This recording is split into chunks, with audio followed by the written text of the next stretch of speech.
আসসালামু আলাইকুম রাহমাতুল্লাহি ওয়া বারাকাতুহু। সম্মানিত দর্শক, আজকে আপনাদের মাঝে আলোচনা করব পাঁচ ওয়াক্ত নামাজের সময়সূচি, তাহাজ্জুদ, সেহরির শেষ সময়, ইশরাক, চাস্তের নামাজের সময়সূচি, ইফতারের শেষ সময়, নামাজের নিষিদ্ধ ওয়াক্তসমূহ, প্রত্যেকটা জেলা বিভাগগুলোর নামাজের সময়সূচি আলোচনা করব।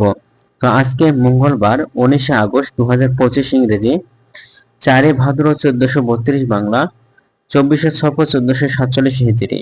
ঢাকা মতো পার্শ্ববর্তী এলাকার নামাজের সময়সূচিগুলো তুলে ধরবো, তারপরে অন্যান্য জেলা বিভাগগুলোর নামাজের সময়সূচিগুলো তুলে ধরবো।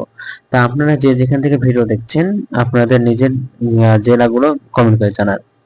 আজকে ফজরের নামাজের রক্ত শুরু হবে 4টা 17 মিনিটে, ফজরের নামাজের রক্ত শেষ হবে 5টা 33 মিনিটে, জোহরের নামাজের রক্ত শুরু হবে 12টা 5 মিনিটে, শেষ হবে 4টা 36 মিনিটে। আসরের নামাজের রক্ত শুরু হবে 4টা 37 মিনিটে, আসরের নামাজের রক্ত শেষ হবে 6টা 12 মিনিটে। মাগরিবের নামাজের রক্ত শুরু হবে 6টা 33 মিনিটে, মাগরিবের নামাজের রক্ত শেষ হবে 7টা 49 মিনিটে। এশার নামাজের রক্ত শুরু হবে 7টা 50 মিনিটে, এশার নামাজের রক্ত শেষ হবে 4টা 11 মিনিটে। আজকে সেহরির শেষ সময় হলো 4টা 11 মিনিটে, ইফতারের সময় সন্ধ্যা 6টা 33 মিনিটে। আজকের নফল নামাজের উত্তম সময় হলো ইশরাক নামাজের রক্ত শুরু হবে 5টা 48 মিনিটে এবং শেষ হবে 8টা 40 মিনিটে। চাস্তের নামাজের রক্ত শুরু হবে 8টা 41 মিনিটে এবং শেষ হবে 11টা 58 মিনিটে। তাহাজ্জুদ নামাজের ওয়াক্ত শুরু হবে এশার নামাজের পরে, অর্থাৎ রাত 9টা 52 থেকে 4টা 11 পর্যন্ত।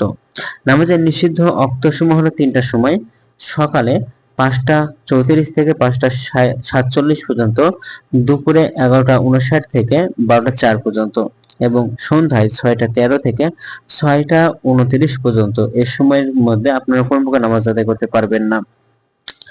এই গেল ঢাকার মতো পার্শ্ববর্তী এলাকার নামাজের সময়সূচি।